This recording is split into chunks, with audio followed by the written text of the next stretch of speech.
Gubat yung mga dyan nagbakay, ebidensya patunay na hindi makakabantay. Let's set ang ginamit bilang instrumento sa pagbatay para sa tangan, tema at letra niyong pambano. At tangan ng sumpa sa nire-representa ko. At bambang para sa katulad nyo sa eksenan to. Napapambam, ewan ko sa'yo. Kasi, instrumento sa pagbatay para sa tangan, tema at letra niyong pambano.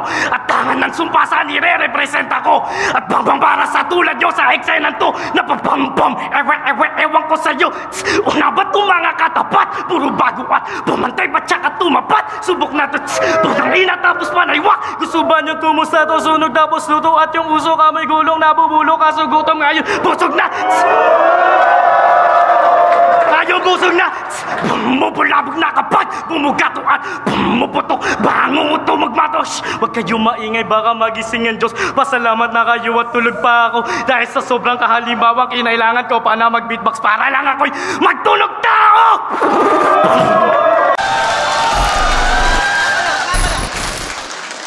Nga pala, matanong ko lang, ba't di mo magawa ng paraan niyang manipis mong katawan?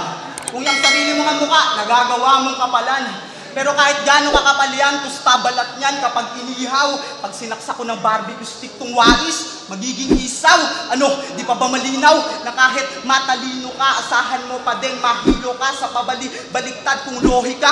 Mga linya na pasok, hindi kapos, walang upas. Mga tao gusto na ng bago, pues sulat, puwang lutas. Kaya wag mo madaliin, wag kang sabik na masibak, masulaban sa pader, pues tibag ka sa aking bigat. Kaya par, wag na mag-rap, magpalit ka na o maglipat. Kasi sa mga sinulat mo, wala akong matalas na masalat. Kaya ikaskas mo man o isaksak, walang talab sa aking balat.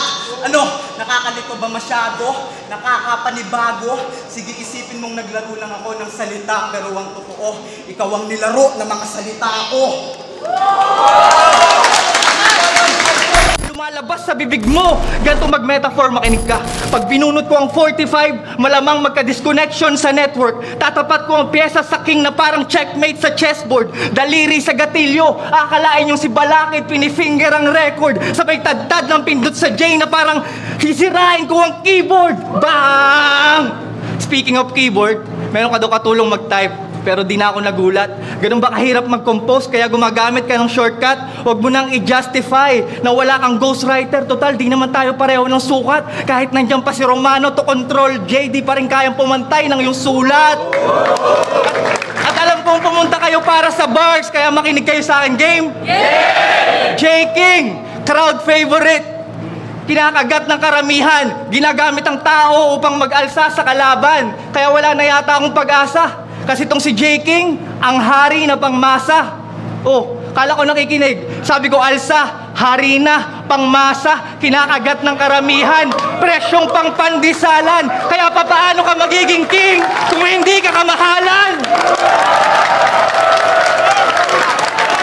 Paano ka naging king?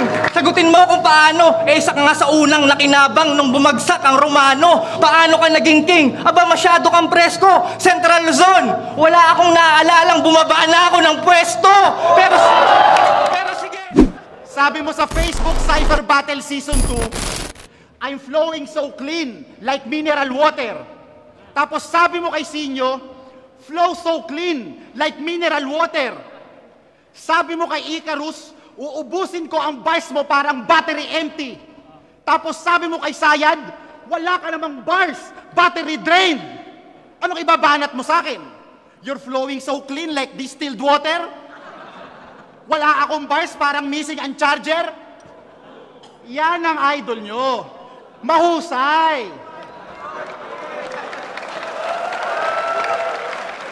Yan ang idol nyo. Mahusay. Mag-recycle.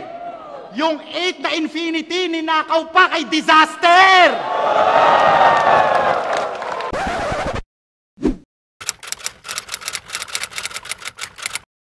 I'm still crushing you physically. This shit is child's play. You get 8 sideways like the number infinity. I said...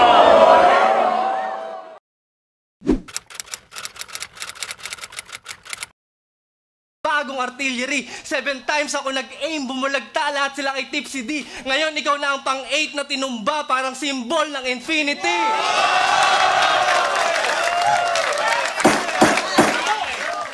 Yo!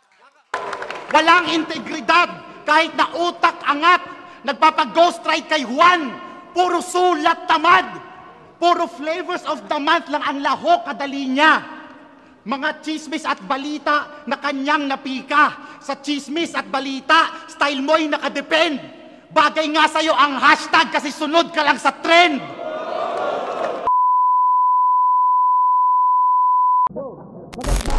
Music video, talagang nagawa ng gana.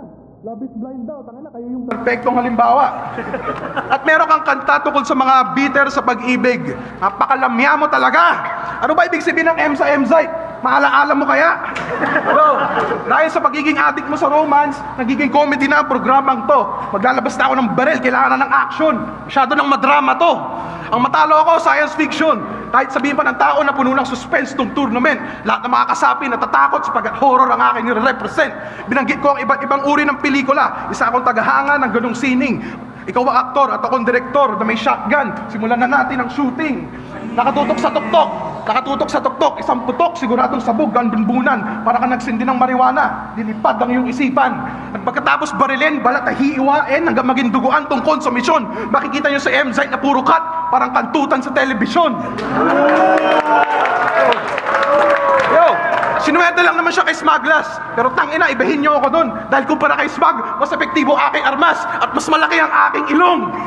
Yo!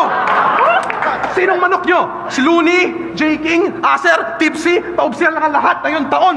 Yung trono ko nakahanda na sa impyerno. Taga-underground ang magkakampyon. Tayo mo rin para natin. Kasi kapag ako na lumalaban, maraming tao. Pag ikaw na lumalaban, palaging talo. Tandaan mo, hindi tayo magkamatch. Nagkataon lang talaga na magka-bracket tayo. Kasi ikaw yung klase ng payaso na dapat pinapaalista sa flip-top. Ako naman yung klase ng payaso na mukhang bukalista ng Slipknot. Ikaw yung klase ng payaso na wala lang, papampam.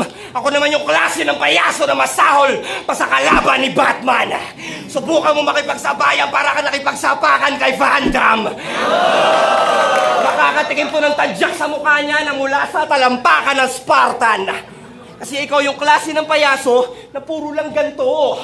Ako naman yung klase ng payasong kumakain ng puso at takdo at madalas mo ako matatagpuan sa loob ng bangungot ng anak mo. Naman bumangga ng tuluyan. Matatakot sa gapo. Itong bataan na natauhan. May shabu sa likod ng bawat dura na naging plema kalaunan. May problema ka na pala sa sistemang lalamunan. Ika'y wala nang hubang nagshabu upang maging malakas sa akin, pues. Kahit kaibigan ka pa, wag mo akong masasabihan na may bilang ka na dahil magkakabilang ka lang naman bilang tanga. Kaya game! Aspakan mukhang maagang napalaban ni kay kagalang-galang pagkat ang pagpaslang sa'yo ay karangalan. Ako ay nagamon na makalaban, mawalang galang. Ang pagsagot ay kamatayan dahil kung ligang to ay kapatiran. Ang ukit na katadhanang laslasin ng pulso mula sa palad, yan ang guhit ng kapalaran. O kinailangan mo pa paring harapin na magsugat sa'yo mga palad para masabing masakit ka magsulat. Mas makatayo ka pa kaya? Ngayon nagkamali ka ng bagsak. Kung ginagaya mo kami nilang seta, masyado ka pa mababaw sumaksak. Hindi naman sa minamaliit kita, pero maliit ka pa para dumakdak.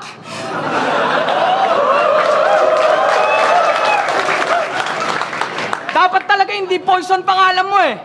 Dapat pangalan mo pandak.